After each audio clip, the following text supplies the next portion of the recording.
Hello दोस्तों, आप सभी का स्वागत है आपके अपने YouTube channel the crown study में। दोस्तों, डेली करंट अफेयर्स के इस शो में आज हम लोग 5 नवंबर के करंट अफेयर्स को डिस्कस करेंगे।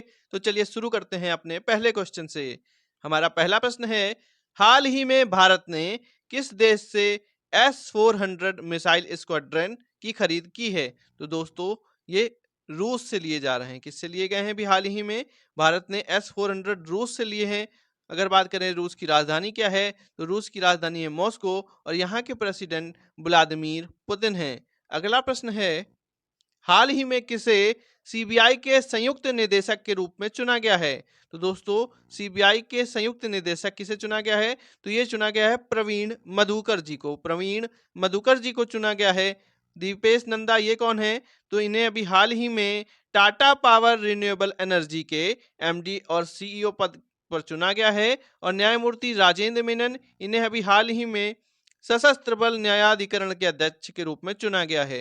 अशोक वासवानी जी, ये कोटक महिंद्रा बैंक के एमडी और सीईओ हैं। बात करें सीबीआई की, तो स्थापना 1963 के अंदर इसकी हुई थी नई दिल्ली में। कहाँ हुई थी दोस्तों? 1963 के अंदर नई दिल्ली में इसकी स्थापना हुई थी। अगला प्रश्न है, हाल ही में किसने ग्लोबल बायो इंडिया 2023 की वेबसाइट लॉन्च की है? तो दोस्तों, ग्लोबल बायो इंडिया 2023 की वेबसाइट डॉक्टर जितेंद्र सिंह ने लॉन्च की है।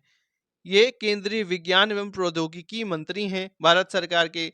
अगला प्रश्न है, हाल ही में चीन के बेल्ट एंड रोड इनिशिएटिव, जिसे बीआरआई भी कहते हैं दोस्तों, से बाहर निकलने की घोषणा किसने की है? तो ये की है फिलीपींस ने। किसने की है दोस्तों? फिलीपींस ने की है। फिलीपींस की जो कैपिटल है वो मनीला है और यहाँ की मुद्रा फिलीपींस पेसो है दोस्तों। चीन के बेल्ट एंड रोड इनिशिएटिव की बात करें दोस्तों, तो चीन के बेल्ट इनिशिएटिव में एशिया महाद्वीप, अफ्रीका महाद्वीप और यूरोप महाद्वीप, ये तीनों हिस्सा ले रहे हैं। इसके कई देश हिस्सा ले रहे हैं इसमें दोस्तों। और ये एक ऐसी पहल है जिसके थ्रू दोस्तों व्यापार करने के लिए चीन कई देशों को साथ में लेकर आ रहा है दोस्तों, और उन्हें समुद्री मार्ग और भूमि मार्ग से जोड़ना चाहता है। अगला प्रश्न है, हाल ही में प्रधानमंत्री मोदी को किस मंदिर के ट्रस्ट का अध्यक्ष बनाया गया है? तो दोस्तों, अभी प्रधानमंत्री मोदी जी को सोमनाथ मंदिर का, कहाँ का? सोमनाथ मंदिर के ट्रस्ट का अध्यक्ष चुना गया है दोस्तों। कितने वर्ष के लिए चुना गया है? तो 5 वर्षों के लिए चुना गया है इनको, सोमनाथ मंदिर ट्रस्ट का अध्यक्ष। बात करें सोमनाथ मंदिर बनवाया किसने था दोस्तों, तो ये सोलंकी वंश के शासकों के द्वारा बनवाया गया था और गुजरात के अंदर है। कहां पर है? गुजरात के अंदर है दोस्तों। अगला प्रश्न है, हाल ही में आरबीआई का कार्यकारी निदेशक किसे चुना गया है? तो दोस्तों, RBI reserve bank of India के कार्यकारी निदेशक किसे चुना गया है? ये चुना गया है मनोरंजन मिश्रा जी को। मनोरंजन मिश्रा जी को चुना गया है दोस्तों। शक्तिकांत दास, ये आरबीआई के गवर्नर हैं वर्तमान में। और रिजर्व बैंक की स्थापना कब हुई थी? तो 1935 में हुई थी, 1935 में मुंबई के अंदर। कहाँ पे हुई थी दोस्तों? मुंबई के अंदर हुई थी। थावरचंद गहलोत, ये कर्नाटक राज्य के राज्यपाल हैं वर्तमान में। अगला प्रश्न है, हाल ही में किस राज्य में पारूमला पेरुन्नल उत्सव मनाया गया है? तो पारूमला पेरुन्नल उत्सव दोस्तों, ये केरल के अंदर मनाया गया है। बात करें केरल की राजधानी है तिरुवनंतपुरम। यहाँ के जो सीएम हैं वो है पिनराई विजयन। यहाँ के गवर्नर आरिफ मोहम्मद खान हैं।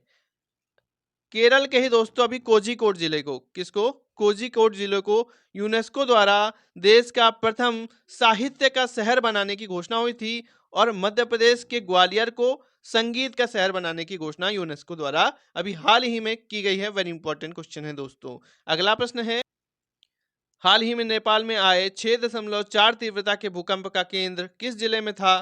तो दोस्तों, ये था जाजरकोट में। कहां पर था? जाजरकोट में था। और कितनी तीव्रता का था? तो 6.4 तीव्रता का भूकंप था दोस्तों। ये भूकंप टेक्टोनिक प्लेट्स के अंदर टकराने के कारण से आते हैं। और दोस्तों, भूकंप की तीव्रता रिएक्टर स्केल से नापी जाती है। किससे? रिएक्टर स्केल से इसकी तीव्रता मापी जाती है। तो ये कहाँ पे आया था? नेपाल के जाजरकोट में इसका केंद्र था और इसने उत्तर भारत के कई राज्यों को हिला दिया। अगला प्रश्न है, हाल ही में किस यूरोपीय देश ने 2024 से अपनी गोल्डन वीजा पहल को बंद करने की घोषणा की है? तो दोस्तों, ये नीदरलैंड ने इस पहल को बंद करने की घोषणा की है। ये पहल 2003 से चल रही है। कब से चल रही दोस्तों? 2003 से चल रही। और मुख्य रूप से जो पहल थी ये व्यापारियों के लिए थी। किसके लिए थी?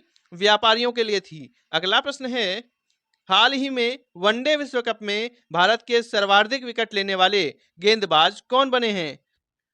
वनडे विश्व कप में दोस्तों, विश्व कप की बात है, वनडे विश्व कप में भारत के सर्वाधिक विकेट लेने वाले गेंदबाज कौन बन गए हैं? तो ये बन गए हैं मोहम्मद शमी जी। कौन बन गए हैं? मोहम्मद शमी जी बन गए हैं। इससे पहले जहीर खान ने 44 विकेट लिए थे और मोहम्मद शमी ने 45 विकेट ले लिए हैं। जहीर खान और जवागल श्रीनाथ, इन दोनों ने ही 44-44 विकेट ले रखे थे दोस्तों। अगला प्रश्न है, हाल ही में किसने प्रोजेक्ट कुशा शुरू किया है? तो प्रोजेक्ट कुशा दोस्तों किसने शुरू किया है? तो ये शुरू किया है डीआरडीओ ने। किसने शुरू किया है? डीआरडीओ ने शुरू किया है। डीआरडीओ का फुल फॉर्म है डिफेंस रिसर्च डेवलपमेंट ऑर्गेनाइजेशन, रक्षा अनुसंधान और विकास संगठन। दोस्तों, डीआरडीओ की स्थापना 1958 में नई दिल्ली के अंदर होती। कहाँ पे होती है?